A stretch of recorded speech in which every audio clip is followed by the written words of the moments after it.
to the channel, and today I'm going to give you my quick thoughts and opinion on Blumhouse's new movie, Five Nights at Freddy, which is out now at the theater and also streaming on Peacock.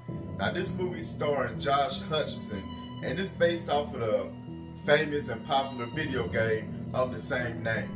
Now before I get started, I will say I'm just a casual fan of the franchise. I'm not like really into all the video games. Hello. Do you want to play a game? I have played the first game just a little bit, but to be honest with you, it's not my type of game. But I am aware of some of the lore, and I do understand the basic premise of the franchise. And again, if you haven't noticed, this will be a spoiler-free review, so I will go over things very vaguely, and I won't spoil anything for those who have not seen the movie yet. So with that out of the way, let's get on with the show. And here we go. And the first thing I'm going to start off with is the practical effects of the animatronics. That's the main reason why we're here. That's going to be the biggest draw for fans and newcomers alike. And I'm glad that they did not go the route of CGI and they used practical effects, because throughout the movie you could tell that these animatronics have some weight to them. They feel real, and you can really believe that when they come to life and start doing their murderous things, that this really could happen. So the route going practical effects, that's always a plus in horror movies. Another thing that's a big plus in this movie, and pretty much every movie shot by Blumhouse, is the cinematography. It's shot very well. It looks colorful. It gets the vibe, the atmosphere is spot on with the video game. And regardless if you like their movies or not, one thing you cannot deny is they always have a good presentation.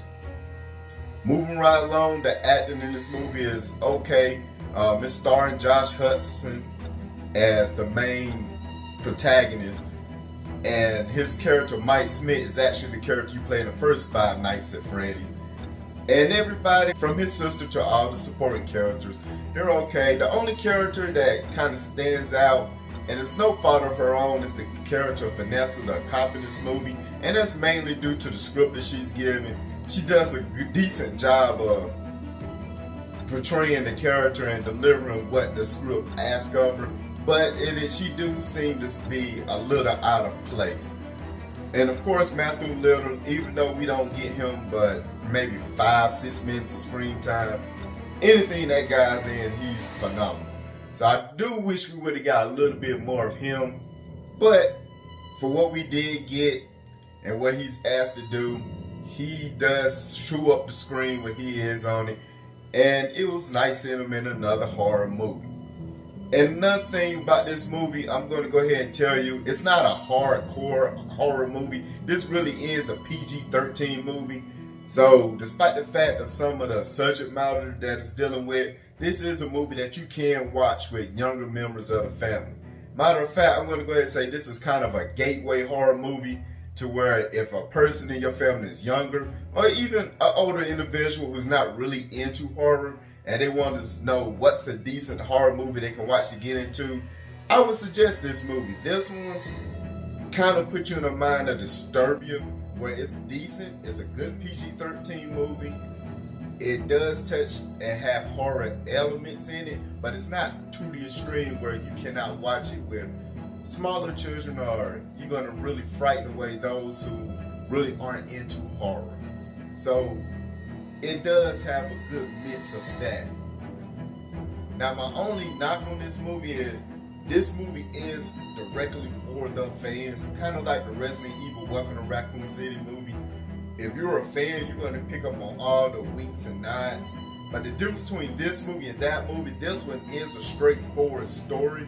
So this one you can follow along better, whether you're a fan of the franchise or not. And if you watch this movie with people that are fans of the franchise and the audience that this movie is geared to, primarily 13-year-olds, they're really going to get a lot out of this movie. They're really going to enjoy it, and you're going to see them get real excited over certain scenes, certain lines of vocabulary, certain imagery, where the rest of us, where we might not really understand why they're excited, the story move along at a decent enough pace and fill you in to where we will go along with it. And by the end, we will understand the story. Another thing about this movie, and I'm not sure if this is in the video game, matter of fact, I'm pretty sure one of these plot lines not in the game, is even though the majority of the story do take place within a pizzeria like the video game, there are two subplots within this movie that I thought was pretty interesting. Like I said, I don't think they're in the game. One subplot dealing with the main character and his custody battle of his little sister, and the other subplot, the main character is also dealing with the drama of his brother disappearing when he was a child. So, and that also ties into the main storyline of this movie. So overall, I think this is an enjoyable movie. I will say, if you're a fan of the franchise and you've been playing the video games ever since they came out, and again, this movie been in the making for 8 years, so people that are a fan of the franchise, they really have been waiting, anticipating this movie for a while.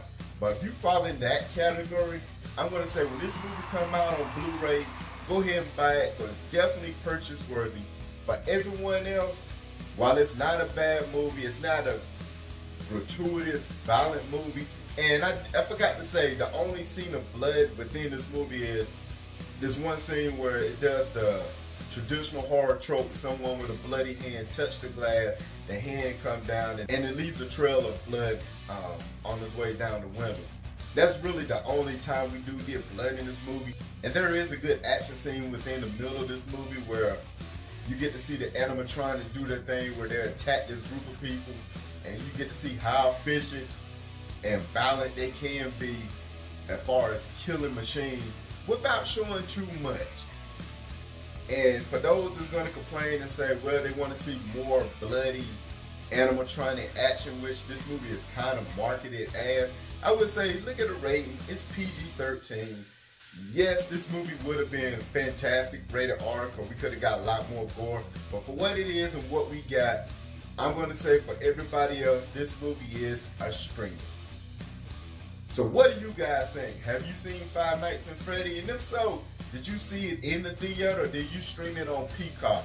So let me know your opinions down below. Remember, these are just my opinions, so let me know yours. And also let me know, are you a fan of the franchise or you just walked into this movie blind?